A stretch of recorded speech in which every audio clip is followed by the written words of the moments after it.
Assalamualaikum warahmatullahi wabarakatuh. Salam Om Swastiastu, Namo Buddhaya, salam kebajikan, dan salam sejahtera untuk kita semua. Perkenalkan, nama saya Zeti Apriliani, saya dari SMP Negeri 3 Pangkah, Kabupaten Tegal. Setiap siswa adalah individu yang pintar atau smart. Namun, pintar saja tidak cukup, harus diimbangi dengan karakter yang baik. Di dalam belajar, mereka memiliki perbedaan dalam berbagai hal, mulai dari kesiapan belajar, minat, juga gaya belajar masing-masing, tentu dengan kebutuhan yang beragam. Sebagai seorang guru, tentu saya memiliki peran dan tanggung jawab untuk mengakomodir segala kebutuhan murid yang beragam tersebut, agar mereka dapat memaksimalkan dan mengoptimalkan potensi terbaiknya dalam belajar. Itulah alasan mengapa saya melaksanakan dan menerapkan strategi pembelajaran berdiferensiasi. Langkah pertama yang saya lakukan adalah melaksanakan asesmen diagnostik awal untuk memetakan kebutuhan murid. Asesmen ini saya lakukan melalui 2 tahap. Tahap pertama yaitu asesmen diagnostik kognitif.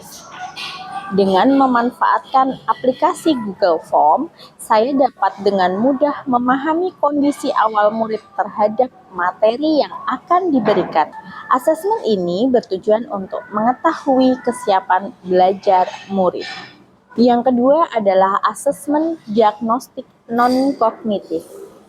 Untuk mendapatkan profil belajar murid, kita bisa menggunakan asesmen ini dengan cara membagi kelompok secara melingkar.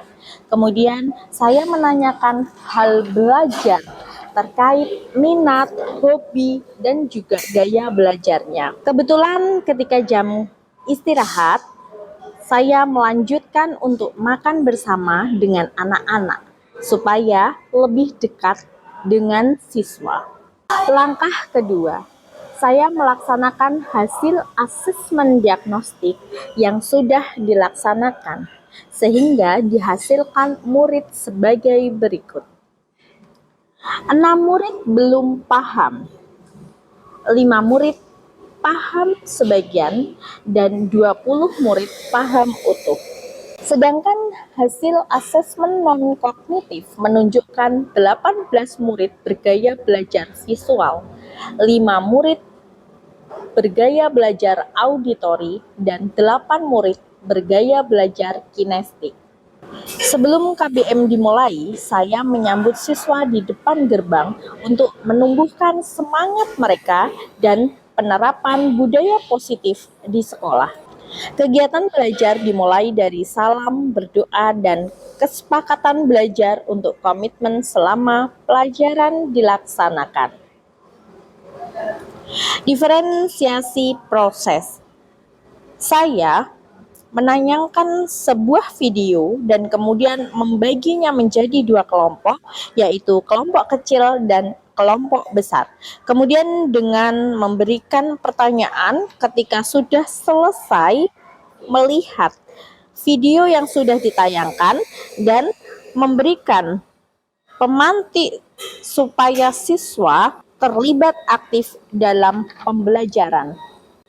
Variasi kedua, saya membentuk kelompok-kelompok kecil sesuai dengan kesiapan dan gaya belajarnya. 3 kelompok kecil tersebut terdiri dari kelompok visual, kelompok auditori, dan kelompok kinestetik. Selain itu, murid kategori paham utuh akan dipasangkan dengan murid yang paham sebagian dan kurang paham. Mereka akan bertindak sebagai narasumber dalam kelompok. Kelompok visual dimiliki tugas yang bersumber dari video YouTube. Kelompok auditori, mereka akan merekap tugas dari rekaman yang didengar, yaitu iringan musik. Kelompok yang ketiga, kelompok kinestetik, mereka belajar langsung dari teman sejawat yang memang sudah menguasai materi tari, khususnya tari kuntulan. Diferensiasi produk. Diferensiasi produk, setiap kelompok akan mempresentasikan dari hasil belajar mereka. Untuk kelompok visual, akan menghafalkan gerak dengan hitungan. Kelompok auditori menghafalkan gerak dengan ketukan irama. Sedangkan kelompok kinestetik mempraktekkan gerak mereka secara hitungan dan iringan. Melalui kegiatan ini diharapkan tujuan pembelajaran dapat tercapai dengan pembelajaran yang bermakna dan menyenangkan, sehingga belajar semakin seru dan membuat siswa tentunya bahagia.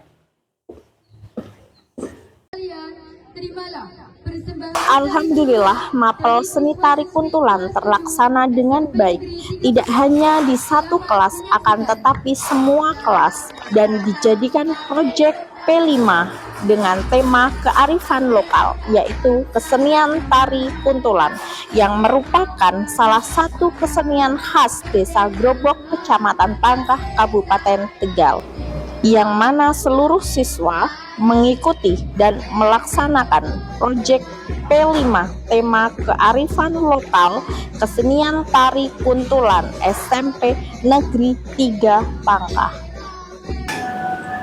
Ya, sejatinya pembelajaran berdiferensiasi dapat mengakomodir segala kebutuhan murid yang beragam, sehingga mampu menciptakan pembelajaran yang bermakna dan menyenangkan.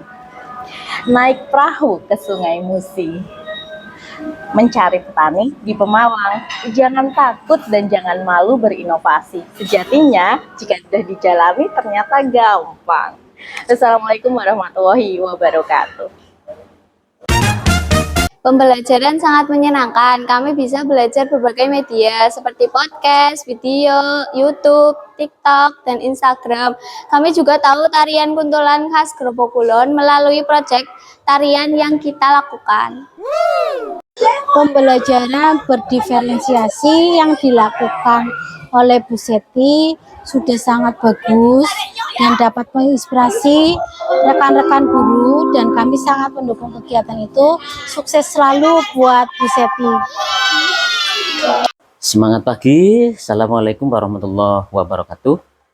Saya Kepala SMP Negeri 3 Pangkah. Pada kesempatan ini ingin menyampaikan terkait dengan ibu guru kami yang telah melaksanakan kegiatan praktek baik dan sudah dilaksanakan dengan baik. Mudah-mudahan kegiatan tersebut akan menjadi role model dalam menerapkan pembelajaran terdiferensiasi di dalam kurikulum Merdeka. Apa yang sudah dilaksanakan oleh Bu Seti, alhamdulillah berjalan dengan baik dan kreatif. Semoga memberikan inovasi khususnya pada pembelajaran di SMP Negeri 3 Pangkah, dan pada umumnya bisa dijadikan referensi, bisa dijadikan model untuk bisa dikembangkan sehingga kurikulum Merdeka itu betul-betul terimplementasi dengan baik. Kiranya itu saja yang bisa kami sampaikan. Semoga selamat Bu Seti untuk bisa melanjutkan tidak hanya kegiatan ini, tapi bisa dikembangkan, bisa menjadi pembelajaran dengan teman-teman yang ada di sekolah ini maupun di sekolah lain. Terima kasih. Wabillahi taufiq wal hidayah. Wassalamualaikum warahmatullahi wabarakatuh.